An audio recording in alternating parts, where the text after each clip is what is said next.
Hi guys, it's Rudy from SEO Wedding, and in this video, we're going to be going over how to choose the right wedding keywords for your business, things to keep in mind when you're making those choices, and a few tips and tricks that you can do to make ranking for those easier.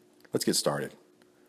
One of the biggest online mistakes I see most wedding businesses doing is trying to rank their website for keywords that are either too difficult, too broad or generic, or not relevant enough or specific enough for their wedding business. Some examples would be wedding, wedding planning, wedding dresses, brides. These words are broad and super competitive. The websites ranking for those keywords have tons of content, they're established, they're authoritative, they have thousands of backlinks. Those broad keywords are the wrong keywords to target. Your keywords should reflect your company, which is why it's a good idea to start your keyword list by looking at your company's products and services.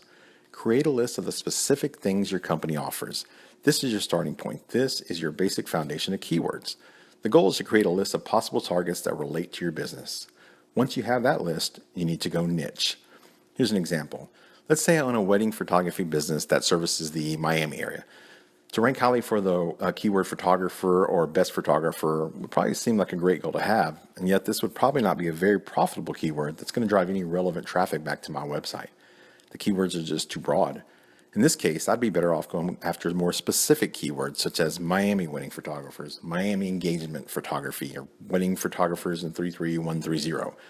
Not only is the competition for these terms less fierce, but from an SEO perspective, those more specific keywords are going to have a significantly higher conversion rate to purchases on your site. In this example, I want to specifically target people searching for wedding photography in Miami, since that's the main service I offer.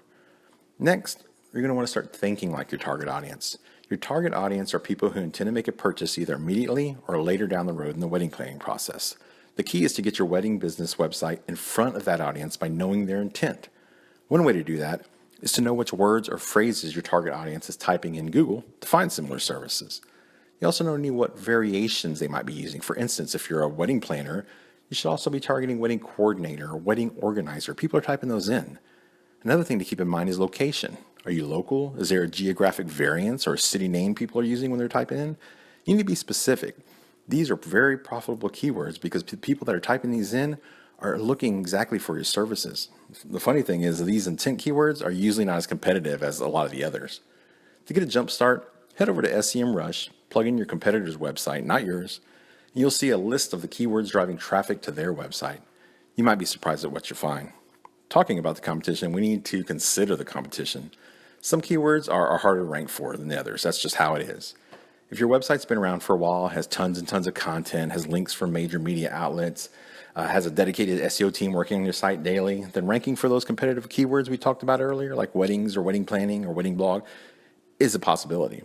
But if you're like most wedding business owners, you don't fall into that category. Wouldn't it be great if you could just see how difficult it was to rank for a certain keyword before you even started going after it? One of my favorite tools for finding this out is KW Finder. This is a free tool that allows you to type in a keyword and boom, you instantly see a list of the top competitors, the search volume, and even a difficulty score. Super easy and super handy. Okay, so if you're following along, you've created a list of keywords relevant and specific to your business. You've taken location, audience intent, and variations into account, and you've identified which keywords are not too difficult to rank for. The next step is to find out which of these keywords actually drive traffic. Because let's get real, if it doesn't matter if you rank well for a keyword if no one is searching for it.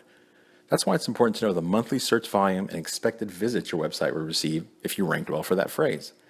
Here's an example. One of our current clients is a wedding minister in Nevada, who when we first got on board, he had a website that was getting a little bit of traffic from Google, but not enough to keep him booked and fully scheduled. The first thing I noticed is that everywhere on his website, he was mentioning the words wedding minister, rightly so, but never once talked about being a wedding officiant. Why is that important? Well, the phrase wedding officiant gets more than 10 times the traffic volume than the phrase wedding minister. He was floored. He had no idea. We made a few quick updates to his homepage, gained him some backlinks, and within a few months, his traffic tripled. And to this day, he's able to stay consistently booked throughout the entire wedding season. All because we changed one single keyword that he was going after. Crazy, powerful stuff. Okay, another thing to keep in mind when you're finalizing your keyword list is to consider adding a few keywords that your website already ranks for. These are your low-hanging fruit. You might be ranking well on page 2, 3, or 4 for some great keywords, but you'll never know since you're probably not getting traffic for them. I often recommend choosing a few of these low-hanging keywords to target since they have momentum, they're not far from page 1, and Google obviously thinks your website should be showing up for those searches. Oftentimes, you can simply increase the total number of solid backlinks to those pages, and they'll float to page 1.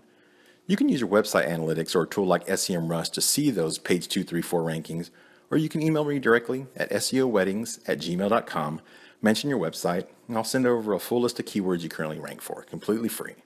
Going after these keywords are often an efficient way to gain some very quick wins. Well, that's about it. Hopefully you found this video informative, helpful, and was able to gain some actionable tips to get you started on improving your SEO keywords today. Choosing and going after the right keywords has huge implications on how successful your wedding business can be online. Choose the wrong ones, and you'll never rank. Choose the right ones, you'll have clients knocking down your door to work with you. As always, if you have any SEO questions or want a free instant website audit for your wedding business, head on over to seowedding.com or SEO Wedding to get started. And if you know any other wedding business owners online, be sure to send them this video and help them understand the proper wedding keywords they should be trying to rank for. Thanks.